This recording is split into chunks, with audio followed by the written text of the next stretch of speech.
Just when it seemed like the courtroom would tear his family apart for good, a 14-year-old boy stepped forward with a letter. 6 handwritten paragraphs that silenced the lies, stunned the judge, and changed everything.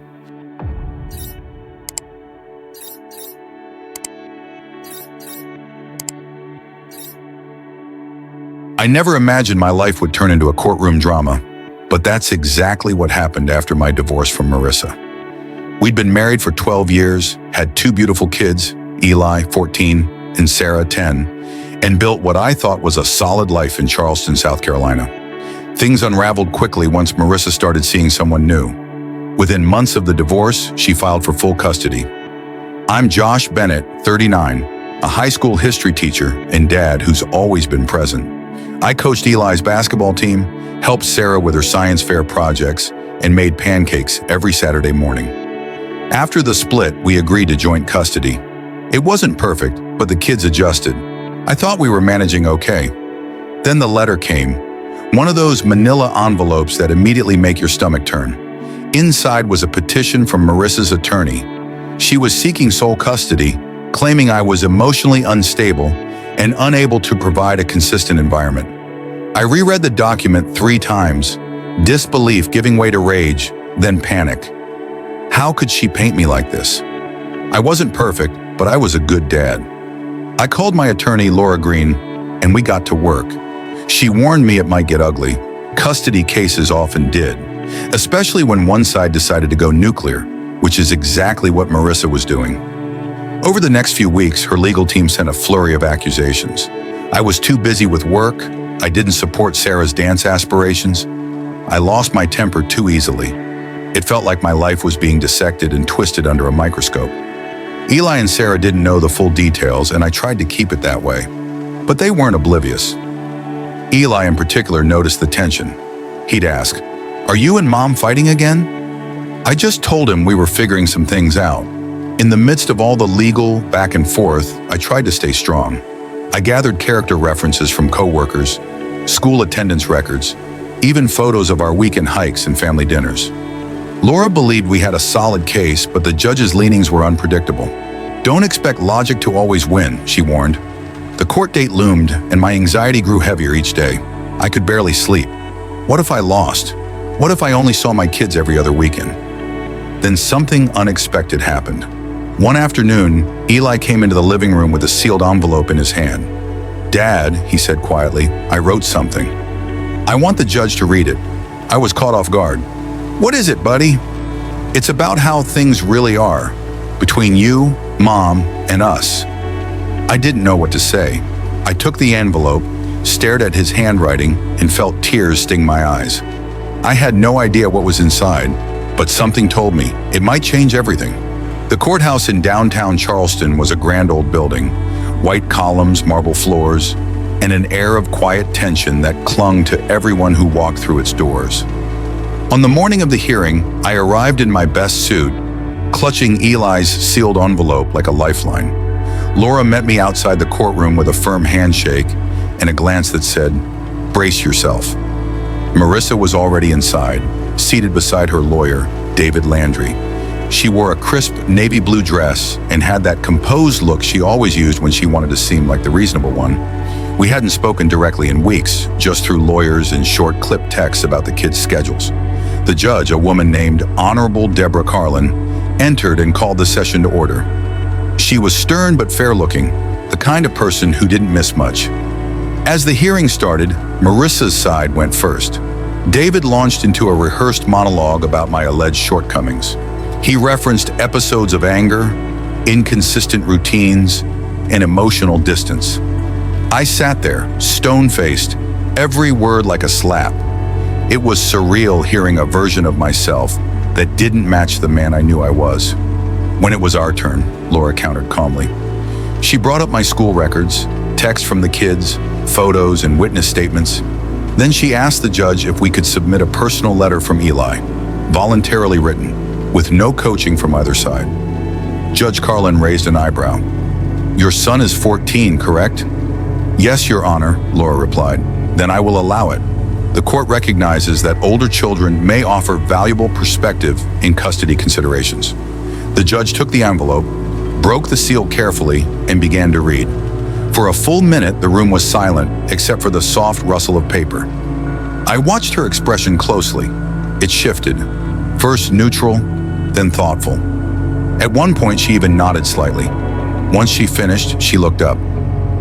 This letter, it offers a compelling insight. I will take it under advisement.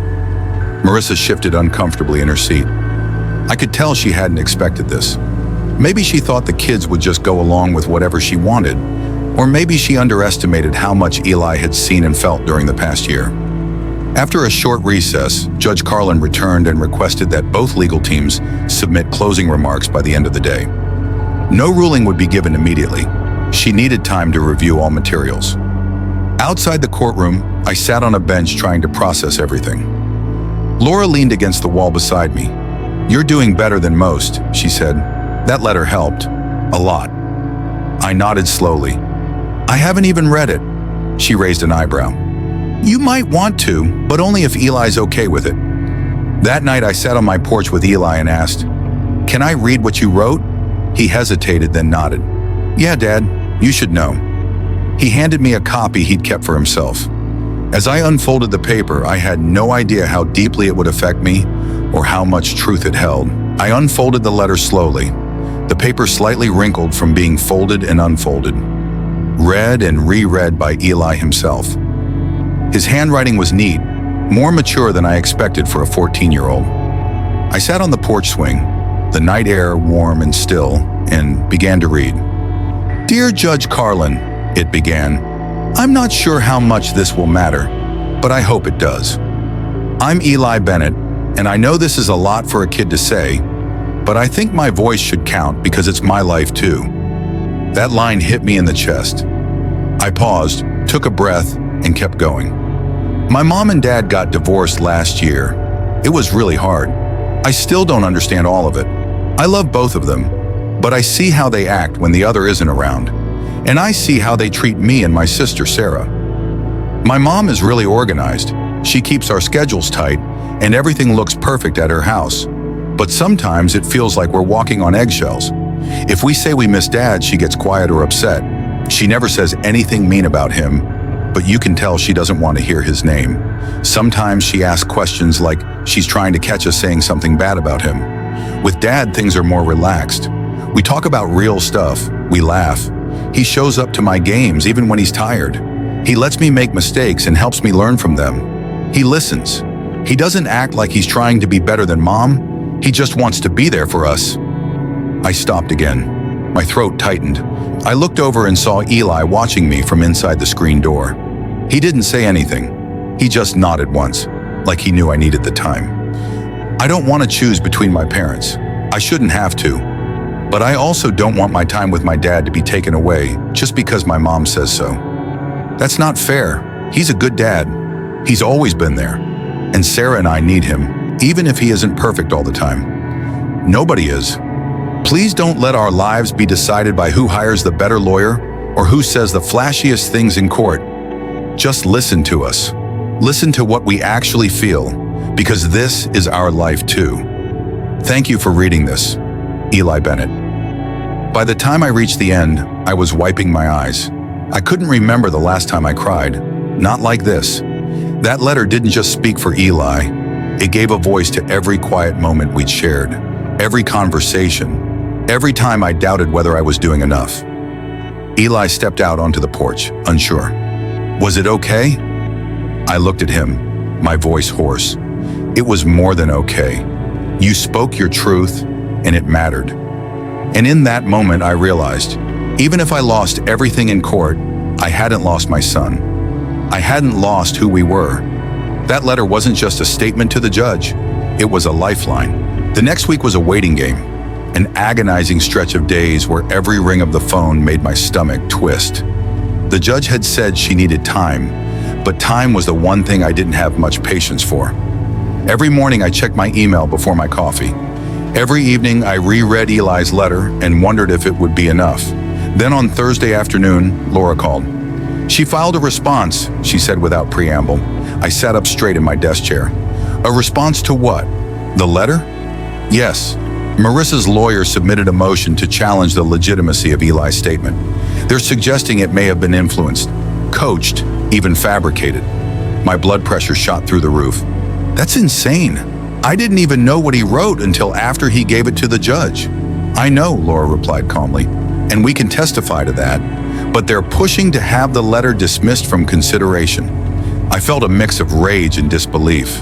Marissa was going lower than I thought she ever would. What's the judge going to do? She set a follow-up hearing to address it, tomorrow morning. Less than 24 hours to prepare. I hung up and stared out the window for a long time. I wasn't sure what hurt more, that Marissa was trying to take my kids away, or that she thought so little of Eli's voice that she'd try to silence it. That night, I didn't want to tell Eli about the hearing, but I also couldn't keep it from him. He deserved to know. We sat at the kitchen table while Sarah colored in the next room. They're saying your letter wasn't real, I said carefully. Eli's eyes narrowed. You mean Mom's saying that? I hesitated. Her lawyer. But yes, it's coming from her side. He clenched his fists. Why would she do that? She always says she listens to me, but she won't even listen to this. I don't know, bud. Sometimes people fight so hard to win, they forget what the fight is really about. He was quiet for a while, then said, Can I come to court tomorrow? I blinked. Are you sure? I want to tell the judge, to her face, that I meant every word. I called Laura and told her what Eli had said. She paused, then replied, It could help. Judges aren't always keen on putting kids on the stand, but at 14, Eli has a right to speak if he wants to. I'll file an emergency request tonight. That night, I tucked him in like I did when he was little, his lanky frame barely fitting under the quilt anymore. I kissed his forehead and whispered, I'm proud of you, no matter what happens. He looked up and said, I just want the truth to matter. The next day, Eli would have the chance to speak again, not just with a letter, but with his voice, and I could only hope the court would finally listen. The next week was a waiting game, an agonizing stretch of days where every ring of the phone made my stomach twist. The judge had said she needed time, but time was the one thing I didn't have much patience for. Every morning I checked my email before my coffee. Every evening I reread Eli's letter and wondered if it would be enough. Then on Thursday afternoon, Laura called. She filed a response, she said without preamble. I sat up straight in my desk chair. A response to what? The letter? Yes. Marissa's lawyer submitted a motion to challenge the legitimacy of Eli's statement. They're suggesting it may have been influenced, coached, even fabricated. My blood pressure shot through the roof. That's insane. I didn't even know what he wrote until after he gave it to the judge. I know, Laura replied calmly, and we can testify to that, but they're pushing to have the letter dismissed from consideration. I felt a mix of rage and disbelief. Marissa was going lower than I thought she ever would. What's the judge going to do? She set a follow-up hearing to address it, tomorrow morning. Less than 24 hours to prepare. I hung up and stared out the window for a long time. I wasn't sure what hurt more, that Marissa was trying to take my kids away, or that she thought so little of Eli's voice that she'd try to silence it. That night, I didn't want to tell Eli about the hearing, but I also couldn't keep it from him. He deserved to know. We sat at the kitchen table while Sarah colored in the next room. They're saying your letter wasn't real, I said carefully. Eli's eyes narrowed. You mean Mom's saying that? I hesitated. Her lawyer. But yes, it's coming from her side. He clenched his fists. Why would she do that? She always says she listens to me, but she won't even listen to this. I don't know, bud. Sometimes people fight so hard to win, they forget what the fight is really about. He was quiet for a while, then said, Can I come to court tomorrow? I blinked. Are you sure? I want to tell the judge, to her face, that I meant every word. I called Laura and told her what Eli had said. She paused, then replied, It could help. Judges aren't always keen on putting kids on the stand, but at 14, Eli has a right to speak if he wants to. I'll file an emergency request tonight. That night, I tucked him in like I did when he was little, his lanky frame barely fitting under the quilt anymore. I kissed his forehead and whispered, I'm proud of you, no matter what happens. He looked up and said, I just want the truth to matter. The next day, Eli would have the chance to speak again, not just with a letter, but with his voice. And I could only hope the court would finally listen. The tension didn't vanish overnight, but the silence that once hung like a storm cloud over our lives began to clear. The court ruling had given me back the shared custody arrangement I'd feared losing. But more than that, it gave Eli and Sarah the reassurance that their voices mattered. The next weekend, I had the kids with me. We didn't do anything fancy. We made homemade pizza, watched a Marvel movie marathon, and played Monopoly until Sarah threw the board across the room in mock outrage. It felt like life again, normal, messy, and ours. Marissa hadn't said much since the hearing. We only communicated through the parenting app the court ordered us to use. Neutral, impersonal, and monitored. But something about her tone had shifted. Less fire, more formality. Maybe it was the judge's words, maybe it was Eli's voice echoing louder than expected, or maybe she was just tired too. Midweek, I got an unexpected text. "I'd like to talk, in person, just us." It was from Marissa. I showed it to Laura. "Should I go?" She hesitated. "Depends what you want out of it. The case is settled, but co-parenting isn't over. If she's trying to build something more stable, for the kids' sake, it might be worth hearing her out." We met at a local diner the next evening. It was strange sitting across from Marissa again, without lawyers or courtroom formalities. Just two parents trying to clean up the wreckage. She stirred her coffee for a long time before speaking. "I didn't think he'd go through with it," she admitted. "Eli, I thought he'd back down, or I don't know. Maybe I just didn't realize how much he'd been paying attention." I stayed quiet. "I was angry," she said. "Angry that things fell apart, that you didn't fight harder to keep us together." That one stung a little, but I kept my voice level. "I thought fighting was what broke us in the first place." She nodded slowly. Maybe I needed someone to blame, and taking the kids felt like taking control." We talked for nearly an hour. Not everything was resolved, far from it. But by the end of it, we agreed on one thing. Eli and Sarah deserve peace. Not perfect parents, but united ones, at least when it came to raising them. The next morning, Eli asked where I'd gone the night before. "I met with your mom," I said. He paused mid-bite of cereal. "You guys didn't fight?" I smiled. We talked." He gave a small, surprised laugh. "Weird." "Yeah," I said, "but good weird." Later that week, we started the court-mandated co-parenting class. It was awkward and full of other couples who looked like they'd rather be anywhere else. But for the first time, I wasn't afraid of the future. Something had changed.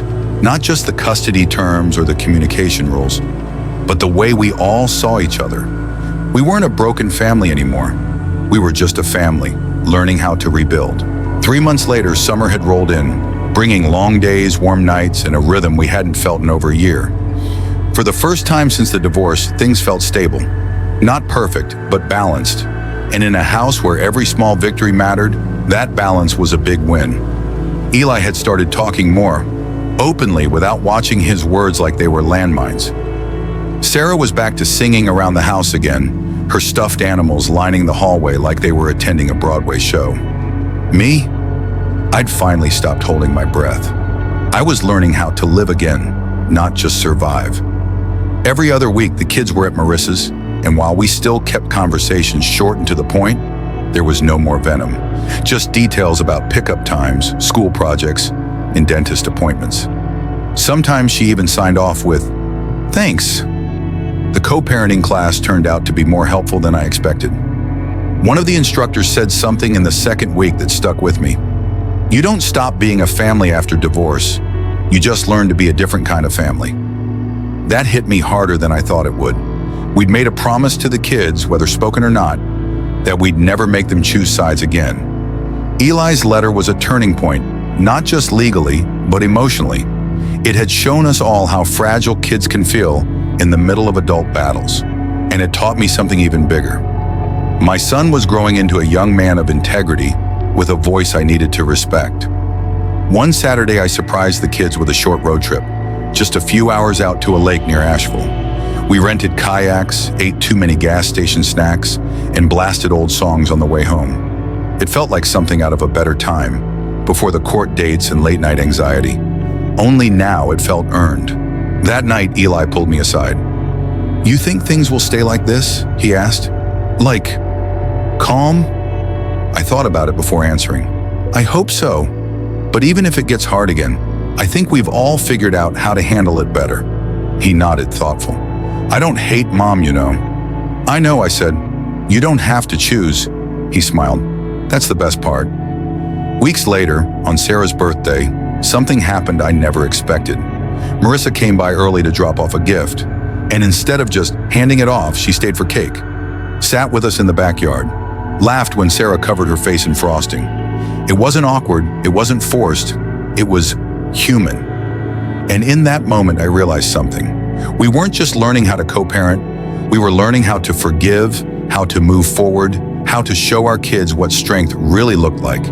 Not in anger, not in winning, but in peace. This story reminds us that family isn't defined by perfect circumstances, but by love, resilience, and the willingness to put the kids first, even after everything falls apart. Eli's courage to speak up sparked a shift that turned a courtroom battle into a journey toward healing and co-parenting peace. If you've ever faced a custody fight or struggled through divorce, remember, you're not alone. Your voice and your child's voice matter. Share this story with someone who needs hope, or drop a comment about your own experience. Healing starts with honesty. Let's keep the conversation going.